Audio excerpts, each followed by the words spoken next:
ದೇಶವನ್ನು ಕಟ್ಟುವಂಥ ಮತ್ತು ಯುವಕರಲ್ಲಿ ಒಂದು ರಾಷ್ಟ್ರಭಕ್ತಿಯನ್ನು ಮೂಡಿಸುವಂಥ ಒಂದು ಪ್ರಾಮಾಣಿಕವಾಗಿರ್ತಕ್ಕಂಥ ಕೆಲಸವನ್ನು ರಾಷ್ಟ್ರೀಯ ಸ್ವಯಂ ಸೇವಕ ಸಂಘ ಮಾಡ್ಕೊಂಡು ಬರ್ತಾ ಇದೆ. RSS ಕೇವಲ ಕರ್ನಾಟಕ ಅಥವಾ ಭಾರತ ಅಷ್ಟೇ ಅಲ್ಲ, ಜಗತ್ತಿನಲ್ಲಿ 40ಕ್ಕೂ ಹೆಚ್ಚು ರಾಷ್ಟ್ರಗಳಲ್ಲಿ ಇವತ್ತು ರಾಷ್ಟ್ರೀಯ ಸ್ವಯಂ ಸೇವಕ ಸಂಘ ಇವತ್ತು ವಿಸ್ತರಣೆಯನ್ನು ಮಾಡಿರುವಂಥದ್ದು. RSS ಅನ್ನ ಬ್ಯಾನ್ ಮಾಡುವಂಥದ್ದಾಗಲಿ ಇದು ಯಾರ ಕಡೆಯಿಂದನೂ ಕೂಡ ಸಾಧ್ಯ ಇಲ್ಲ, ಅಸಾಧ್ಯವಾಗಿರ್ತಕ್ಕಂಥದ್ದು.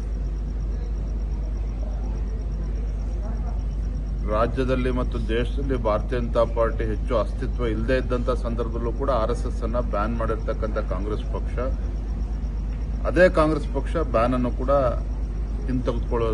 ಹಿಂತೆಗೆದುಕೊಳ್ಬೇಕಾಯಿತು. ಇನ್ನು ಇವಾಗ ಭಾರತೀಯ ಜನತಾ ಪಾರ್ಟಿ ಮತ್ತು ನರೇಂದ್ರ ಮೋದಿಜಿ ಅಂತಕ್ಕಂಥ ಒಂದು ದಿಟ್ಟ ನಾಯಕತ್ವ ದೇಶದಲ್ಲಿದೆ. ದೇಶದ ಅನೇಕ ರಾಜ್ಯಗಳಲ್ಲಿದ್ದು ಭಾರತೀಯ ಜನತಾ ಪಾರ್ಟಿ ತನ್ನ ಸರ್ಕಾರ ಇದೆ. ಇಂಥ ಸಂದರ್ಭದಲ್ಲಿ ರಾಷ್ಟ್ರೀಯ ಸ್ವಯಂ ಸೇವಕ ಸಂಘವನ್ನ ಬ್ಯಾನ್ ಮಾಡ್ತೇವೆ ಅಂತ ಹೇಳ್ತಕ್ಕಂಥದ್ದು ಮೂರ್ಖತನದ ಪರಮಾವಧಿ.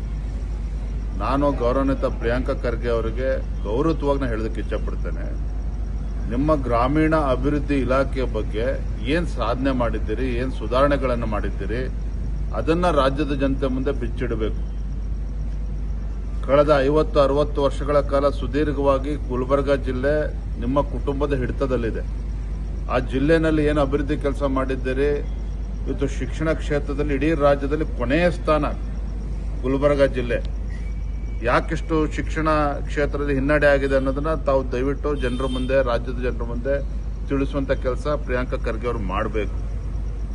ಕಾಂಗ್ರೆಸ್ ಸರ್ಕಾರ ಕಳೆದ 2.5 ವರ್ಷಗಳ ತಮ್ಮ ವೈಫಲ್ಯಗಳನ್ನು ಮುಚ್ಚೆ ಹಾಕಿಕೊಂಡು ಈ ರೀತಿ ಪ್ರಚಾರವನ್ನ, ಅಪಪ್ರಚಾರವನ್ನ ಮತ್ತೆ ವಿಷಯವನ್ನ ಡೈವರ್ಟ್ ಮಾಡುವಂತ ಕುತಂತ್ರ, ಷಡ್ಯಂತ್ರ ಇದರಿಂದ ಅಡಗಿದೆ ಹೊರತು ಇವ್ರಿಗೆ RSS ಅನ್ನ ಮುಟ್ಟತಕ್ಕಂಥ ಯೋಗ್ಯತೆನೂ ಕೂಡ ಇಲ್ಲ. ಅದನ್ನ ಬ್ಯಾನ್ ಮಾಡ್ತಕ್ಕಂಥದ್ದು ಅಸಾಧ್ಯ. ಅದೇ ಪ್ರಿಯಾಂಕಾ ಖರ್ಗೆ ಅವರು ಹೇಳ್ತಾರೆ ಸರ್, ನಮಗೆ ಬೆದರಿಕೆ ಕರೆಗಳು ಬರುತ್ತೆ, ಥ್ರೆಟ್ ಇದೆ ಅಂತೆಲ್ಲ ಹೇಳ್ಕೊಂತಿದ್ದಾರೆ ಸರ್. ಈ ರೀತಿ ಹೇಳಿಕೆಗಳನ್ನ ಕೊಟ್ಟು ಪ್ರಚಾರವನ್ನ ಗಿಟ್ಟಿಸ್ಕೊಳ್ತಕ್ಕಂಥ ಒಂದು ಕೆಲಸ ಅವರಿಂದ ಆಗ್ತಿದೆಯೇ ವಿನಃ, ಹೇಳ್ತಾ ಇದ್ದೀನಲ್ಲ, ಇವತ್ತು ರಾಜ್ಯ ಸರ್ಕಾರ ಮಾನ್ಯ ಮುಖ್ಯಮಂತ್ರಿಗಳು ಮೊನ್ನೆ ದಿನ ಡಿನ್ನರ್ ಮೀಟಿಂಗ್ ಮಾಡಿದ್ರು. ಕಲ್ಯಾಣ ಕರ್ನಾಟಕ ಅತಿವೃಷ್ಟಿಯಲ್ಲಿ ರೈತರ ಸಂಕಷ್ಟಕ್ಕೆ ಸ್ಪಂದನೆ ಮಾಡುವಂತ ಪರಿಹಾರ ಕಂಡುಕೊಳ್ಳುವಂತ ಕೆಲಸ ಆಯ್ತಾ? ಅದ್ರ ಬಗ್ಗೆ ಚರ್ಚೆ ಮಾಡಿದ್ರ?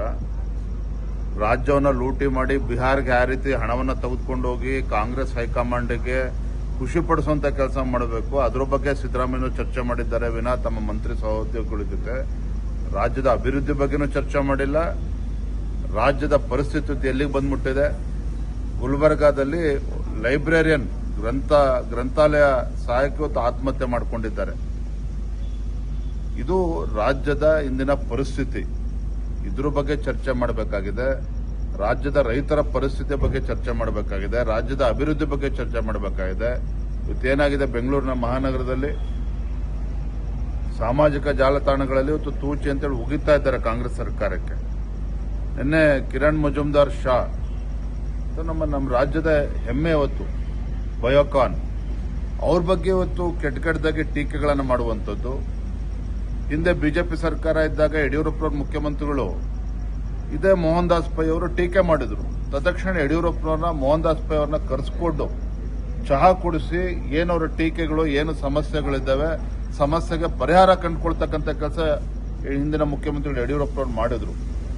ಇವತ್ತು ಮೋಹನ್ ದಾಸ್ ಪೈ ಅವರಾಗ್ಲಿ, ಕಿರಣ್ ಮಜುಮ್ದಾರ್ ಶಾ ಅವರಾಗ್ಲಿ, ಅನೇಕ ದಿಗ್ಗಜರು ಇವತ್ತು ಏನು ತಮ್ಮ ಅಭಿಪ್ರಾಯಗಳನ್ನು ಕೊಡ್ತಾ ಇದ್ದಾರೆ, ಅದನ್ನ ಸಕಾರಾತ್ಮಕವಾಗಿ ತೆಗೆದುಕೊಂಡು ಅದಕ್ಕೆ ಸಮಸ್ಯೆ ಪರಿಹಾರ ಕಂಡುಕೊಳ್ಬೇಕೇ ವಿನಃ ಈ ರೀತಿ ಟೀಕೆ ಮಾಡಿ ಇವತ್ತು ಅವರಿಗೆ ಅವಮಾನ ಮಾಡುವಂಥದ್ದು ರಾಜ್ಯಕ್ಕೆ ಅವಮಾನ ಮಾಡದಂತೆ.